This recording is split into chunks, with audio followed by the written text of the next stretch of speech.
Hey everyone, it's Leo. And Irma. And you're hanging with The Realest Realtors. Realtors. We definitely need to get a song made for us. What's going to happen? It is. Season 2. So today we want to talk about appraisals. Oh my Lanta, what is that? That is what the bank thinks your house is worth. Mm-hmm.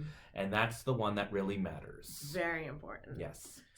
So in the whole process, had your offer accepted. I did. Went through attorney review. I did. Went through inspections. Good. You're trying to get your mortgage commitment and all that jazz, Mm-hmm. right?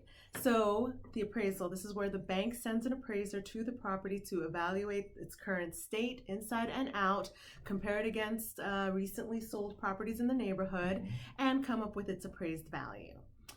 Okay. This is all good stuff, Yeah, right? absolutely. You want to make sure that what you're buying is worth what you're paying, right? Absolutely. So, for instance, in most cases, it'll appraise, right? Especially if you were working with us. We got you comps before you made an offer. Correct. What's it called? We did a comparative market analysis to ensure that we didn't price the house too high. Yeah. And then, let's just say we have multiple offers, which is what we always hope for, right? Yeah. And people went above and beyond what we priced it at, which is great news, right? However, if it doesn't appraise, we could be in a little bit of a pickle. Yes. Do you want to explain that a little further? So if it doesn't appraise, right, say for instance you offered $400,000 for the house and maybe it was listed for $360 or something, right? Sure. The bank comes in, does their appraisal and says it's only worth $380, and that's what that means to them is that that's how much they'll finance, right? Mm-hmm. So they'll only give you a loan for up to $380. If you're not covering the rest of it, someone's got to cover it. So if it doesn't appraise, you can go back through the attorneys and say, hey, it didn't appraise. Let's reduce the purchase price. Correct. Or let's negotiate meeting in the middle. You cover part of what it didn't appraise for and I cover the next part and we get to the $400,000 purchase price.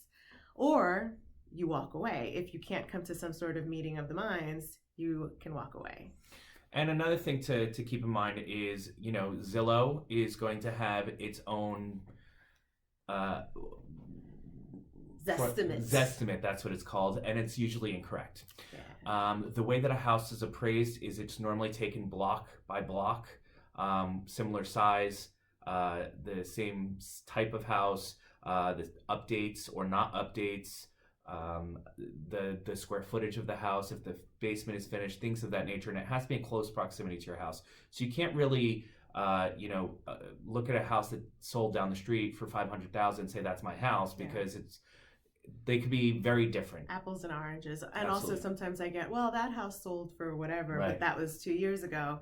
It can't be that long ago. It's got to be a recently sold comparable. So lots of things to think about. But like I said, if you're working with us, we're consulting you every step of the way. If you're the seller, we're making sure that you're pricing it right. If you're the buyer, we're making sure you're not putting an offer in that's not going to appraise. Right. So, this is what we're here for. Yeah. And also just to let you know, there's going to be 3 different appraisals, right? In your mind, it's what you think the house is worth, what the client thinks the house is worth, and what the bank thinks the house is worth. And that's why you need us to structure it together so that those all click together very nicely. Yeah. Well, that's it for today. Yeah. If you want a CMA and you want to know what your house is worth, give us a call and we'll do it for free. Amazing. Have a All right, great guys. day. Have a great one. Bye.